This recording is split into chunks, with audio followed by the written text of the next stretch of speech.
Debt refers to an amount of money borrowed by an individual, organization, or government from another party.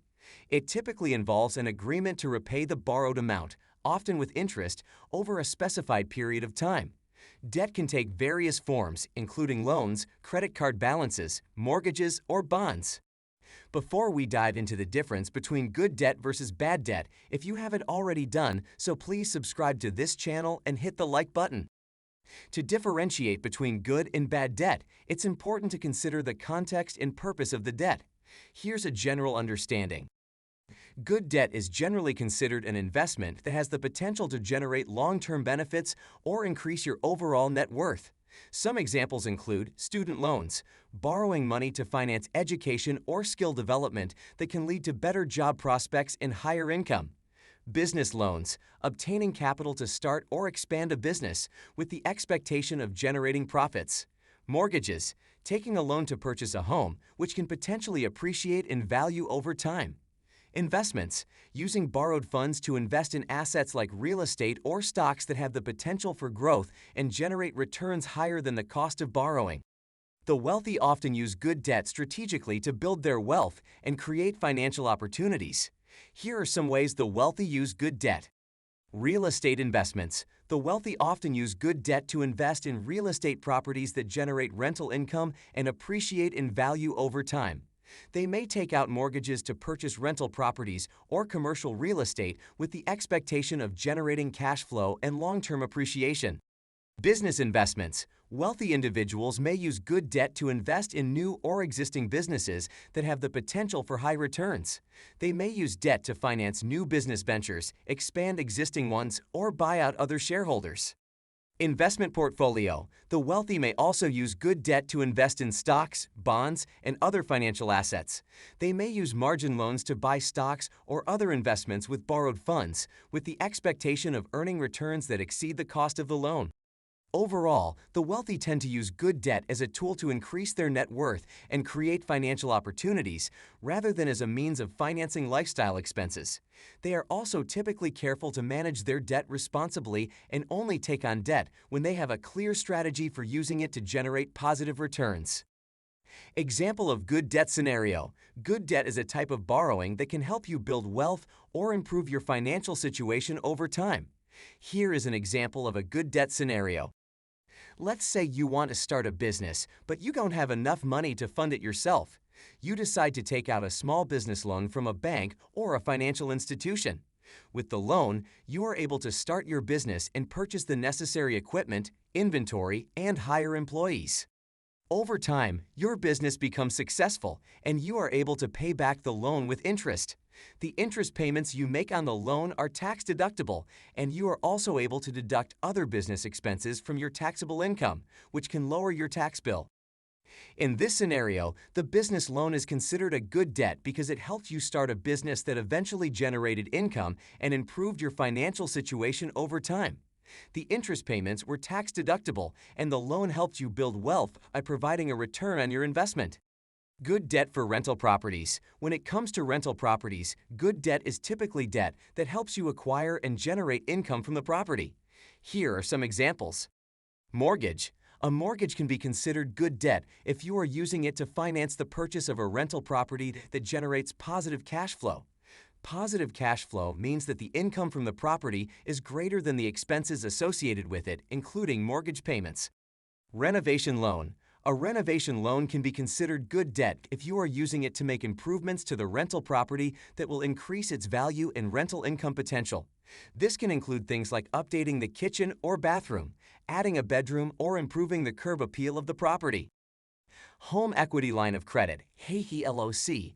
A HELOC can be considered good debt if you use it to make repairs or improvements to the rental property or to purchase another rental property. However, it's important to use the funds responsibly and ensure that the rental income generated from the property is enough to cover the repayment of the loan. In general, any debt that helps you acquire or improve a rental property and generate positive cash flow can be considered good debt. However, it's important to be mindful of your financial situation and only take on debt you can comfortably manage and repay. Bad debt. Bad debt refers to borrowing for items that don't typically increase your net worth and can potentially create financial strain. Examples include credit card debt, accumulating high-interest debt from excessive or impulsive spending, especially on non-essential items, consumer loans, borrowing for short-term purchases like vacations, luxury goods, or depreciating assets like cars, which may not provide a long-term financial benefit, payday loans, high-interest, short-term loans typically targeted at individuals in urgent need of cash, often resulting in a debt cycle and financial hardship. Bad debt is debt that is unlikely to be repaid or has a high risk of default. This type of debt is typically considered a loss for the lender or creditor, as they may not be able to recover the full amount owed. Bad debt can arise in a number of situations. For example, if a borrower becomes insolvent, meaning they cannot pay their debts as they become due, their debts may be considered bad. This can happen if a borrower loses their job, experiences a financial crisis, or otherwise cannot make payments on their loans or credit cards.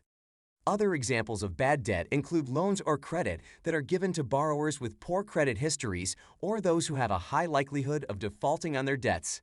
Bad debt is a risk for lenders and creditors, and it can have negative consequences for borrowers as well. If you have too much bad debt, it can harm your credit score and make it difficult to obtain credit in the future. It's important to manage your debts responsibly and only take on debt that you can realistically afford to repay. It's important to note that the distinction between good and bad debt can vary based on individual circumstances, financial goals, and risk tolerance. What might be considered good debt for one person may not necessarily be the same for someone else. It's always advisable to carefully evaluate the potential benefits, risks, and affordability of any debt before taking it on. Seeking financial advice from professionals can also be helpful in making informed decisions about borrowing. Avoiding bad debt is an important financial goal that can help you maintain a healthy financial position and avoid unnecessary financial stress. Here are some strategies to help you avoid bad debt. Budget and track your expenses. Create a realistic budget that outlines your income and expenses. Track your spending to ensure you are living within your means and not overspending on non-essential items. Emergency fund. Build an emergency fund to cover unexpected expenses. Having savings set aside can prevent you from relying on credit cards or loans in times of financial emergencies. Differentiate between good and bad debt. Not all debts are bad. Good debt is typically an investment in something that can appreciate in value or generate income, such as a mortgage for a home or student loans for education. Bad debt, on the other hand, includes high-interest credit card debt used for unnecessary purchases. Minimize credit card usage. Credit cards can be convenient, but they can also lead to bad debt if not used responsibly. Pay off your credit card balances in full each month to avoid accumulating interest charges. If you struggle with credit card debt, consider using cash or a debit card for purchases until you can manage your credit effectively. Live within your means. Avoid the temptation to overspend and maintain a lifestyle that aligns with your income. Prioritize needs over wants and resist the urge to make impulsive purchases. Save before making major purchases. Instead of relying on credit, save money in advance for major purchases like a car or electronics. This approach will help you avoid high-interest debt and negotiate better deals. Comparison shopping. Research and compare prices before making big purchases. This way, you can ensure you are getting the best value for your money and avoid paying unnecessary interest charges if you decide to finance the purchase. Pay bills on time. Late payments can result in penalties, higher interest rates, and damage your credit score. Set up automatic payments or reminders to ensure you pay your bills on time and avoid unnecessary fees. Regularly review your credit report. Obtain a free copy of your credit report annually and review it for any errors or discrepancies. Addressing any issues promptly can help you maintain a good credit history and avoid future problems. Seek financial advice. If you find yourself struggling with debt, consider seeking professional advice from a financial planner or credit counselor. They can help you develop a plan to manage your debt and improve your financial situation. Remember, avoiding bad debt requires discipline, self-control, and a proactive approach to managing your finances. By following these strategies and making responsible financial decisions, you can steer clear of bad debt and work towards a stronger financial future. I hope you enjoyed watching this video on what saving is. Keep in mind, the key is to first learn the basics of finance and then build upon that knowledge. Learning about finance is marathon and not a sprint. As you build on top of each knowledge learned over time, you will eventually reach the wealth mountaintop. If you haven't already done so, please subscribe to my channel, click the like button, and hit the bell for notifications. See you all very soon. Bye.